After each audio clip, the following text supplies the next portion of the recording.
dominate. Whatever you want, you got to commit all the way in and think in terms of domination, not a spectator. You don't want to be a spectator, folks. Spectators pay, players get paid. What I want to talk to you today about is like, how do you get to that next level? My whole life, whether I was doing well or doing very poorly, which I have, I've always wanted to know, how do I get to that next place? Okay, how do I get myself individually, as an individual, to that next place? How do I get my business to the next place? How do I get other people to the next place? So when Alex says that he stole my guy, it's true, he did. And I admire him for being a predator. Today, what I want to talk to you about is how to dominate and not compete. The truth is, the fact that Alex could take one of my guys doesn't make him a bad guy. It makes my system weak. I shouldn't resent him because he grabbed somebody out of my organization. Hoorah for him. Would you agree? Shame on me for not having the holes or the links tight enough on my organization that this guy wouldn't leave me. It's not his fault, it's not Alex's fault, it's my fault. So look, in my life, what I'm gonna give you for the next 50 or 60 minutes, look, if you wanna get rich, you wanna be really successful. When I say rich, I'm not talking about money, I'm talking about a rich life, freedom, time with family, choices, get to do what you want. You get to move where you want, go where you want, do what you want. I've lived in Los Angeles, California for 10 years. I was in La Jolla, California for 12 years before that. I left Texas, 0% state income tax, to move to California, was willing to pay the 10.3. I was fine with the 10.3. Now they want to take it to 13. And I told Jerry Brown, if you raise it to 13, I'm leaving. I'm gonna pick up my family, I'm gonna pick up my business. Why? Because I'm free. I'm free. I get to roll, baby. I get to do what I want, go where I want. That's why I'm in business for myself. I'm not trapped, I'm not a slave. You're not gonna handcuff me. So I'm gonna go where it's friendly, where people are supportive, where it's good for me and my business and my family and the people that work with me, and where it's good for me. And I would expect that that's why you got in business for yourself, right? Look, if you want to be in business for yourself and free, you must learn to dominate. You cannot compete, okay? How many were trained this? Competition is a healthy thing. That message was not being delivered to entrepreneurs. That message was being delivered to consumers. There was somebody saying, look, the more oil companies we have, the better, because it's good for the customer, right? The more technology companies we have, it's not just Microsoft, the better for the customer. And inventions and improvements in products comes from competition. But if you're the one playing the game, you want to dominate the field. Would you agree? Let's say I'm playing a football game or a basketball game or a baseball game. I want to be on offense the whole time.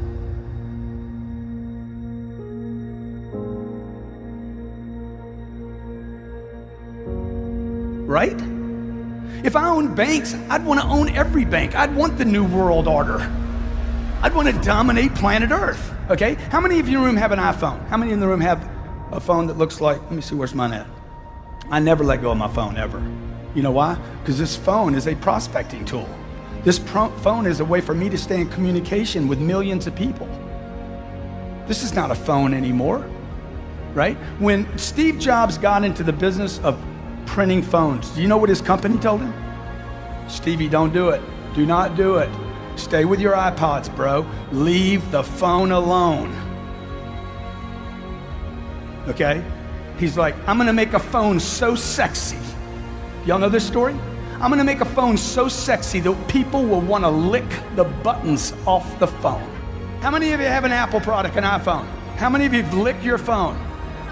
Okay? Most of you in a room bought that phone in the last 5 years. You bought it through the single worst contraction in the history of the United States, and you spent $500 on it, plus the $125 you spend every month, right? You got about $2,000 wrapped up in a phone, and you haven't even considered what you paid for that phone. And you don't use it. You don't use it properly. And I'm telling you, if you don't have a piece of technology like this, it's impossible for you to dominate. Impossible. This is called a smartphone. If you don't have a smartphone, what kind of phone do you have? That would be a dumb phone, right? I got a dumb phone. I got one of those old Blackberries. All I can do is email with it. Dude, you want this thing to do everything. You want this thing, I want to be everywhere all at the same time. That's freedom. Okay? So look, I want to talk to you about domination, not competition. And I don't want to talk about you dominating other people physically. I want to talk about dominating space by using things like Twitter and Facebook and LinkedIn and Google Plus and blogging and becoming an expert in your field to where when somebody thinks about your business, your picture comes up. If that's not happening, you are going to blame the marketplace. The marketplace will deliver pain to the people that compete. Why? Because they're all competing. And then there's this one guy way out in the lead. He doesn't compete, right? That's where you want to be. That's how you have to think now. Okay, you're in a new economy. How many believe this economy, the one you're in right now, is extremely fragile, filled with tremendous amounts of uncertainty? How many agree with that? Okay, how many agree also, come 2013 when this election gets handled, whether it's Mitt or whether it's Mr. Barack Obama, whoever it is, okay, how many believe they got their hands full? Dude, we haven't even solved the debt problem yet, okay? You think this thing couldn't roll over again? I'm here to tell you it can. And you know who's gonna feel the pain? The people that compete. Who will cherish that moment? But the people that dominate space. Why? Because people that dominate like contractions. People that are extremely well-versed, well-trained. You know, if I'm training for a ball game, right, I'm the best trained team, I like a muddy field. I like it wet. I like ice on the field. Would you agree? Because my competition is not as well-trained. I want to dominate space. I actually look for opportunities of contraction. Trust me, folks, in your lifetime, you're going to see another contraction more severe than the one you saw in 2007. More severe. Does that scare you? It scares me. It scares me enough to say, hey, buddy, you better get busy. I was 51 years old when Lehman's collapsed, okay? Let me see, is that right? No, I was 49 years old when Lehman's collapsed. I had never written a book in my life. It was on Thursday afternoon. It had been made clear that Bear Stearns and Lehman's were done. Okay? On that day, I started writing a book. By Sunday, I was finished with this book. I wrote the chapters between Thursday and Saturday. Okay? On Sunday, I started writing the book. In 3 hours, it was finished. This book is about, on that day, I wrote, all people on planet Earth became salespeople when Lehman's collapsed. Because money wasn't available anymore. Who did well? How many people just got wiped out of real estate? The pretenders did. Right? The guy that was at Pizza Hut and now he got in the mortgage business, he can't make 700 grand anymore, can he? Truth is, he never deserved the 700. See, the marketplace will always discipline people that aren't prepared.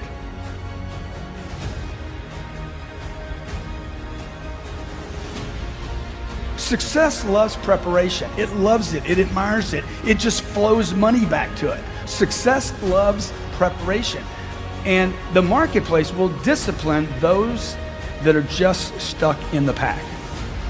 So today I'm not going to talk to you about dominating your market or even dominating your competition, but I want to start thinking about how are you dominating yourself? Like, what do you think the number one thing that most of us have our attention on every day? And one of the things that makes these conferences so beautiful is you get pulled out of some of that noise out there. Would you agree?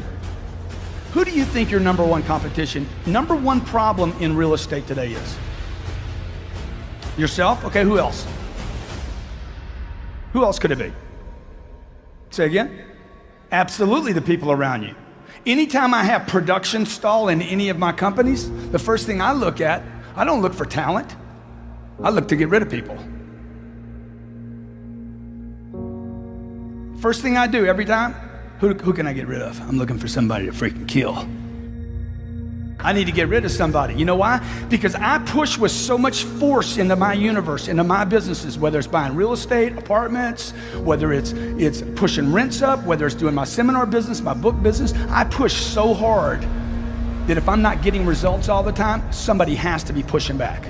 Somebody in my organization actually has to have the intention, conscious or unconscious, to hold me up.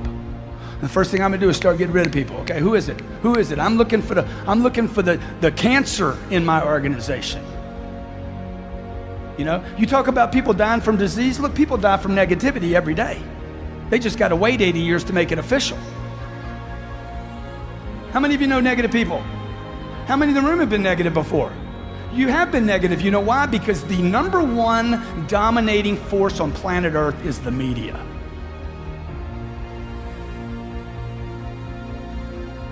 It's the media. The media, 800 TV channels spew negativity onto the American public and every other country on planet Earth. They just puke it on you. Oh, but I watch Fox. Good. They puke at Fox and they do at MSNBC. It's just you're in agreement with the puke. I got some conservative puke. I got some liberal puke. Right? And you got Stossel in the middle. He's like, okay, I'm just an independent puker. Dude, puke is puke. Would you agree? Just because you got used to it. Oh, I like O'Reilly's puke. I like Hannity's puke. I use every one of the news channels. If you'll see me on TV doing news one day, okay? I don't watch news. I make news. See the shift? You see the slight shift? Don't watch the news. Decide when you leave here today to make the news. Right? You don't read the newspaper, you write newspaper articles. You don't read books. Yeah, read them, but learn to write them. And you don't need to spend a lifetime writing a book. This was 3 hours. Okay, we sold 40,000 copies of this one book and it was self-published. It's never, ever, ever been in a bookstore. A guy writes me, says, man, you got misspelled words all in that book. I'm like, yeah, so what, where are they? 123, 128, 134, 165, 120. I'm like, yeah. And bad grammar too. I'm like, yeah, what's your point, dude? Because man, you got misspelled words in the book. It's a bestseller, bitch. The word bitch, look it up in the dictionary, means a complainer, a whiner, an excuse maker. I wear a little band on my pin here, on my wrist here. It's a little black band, and it says, champions dominate. And on the other side, don't be a little bitch. That's right.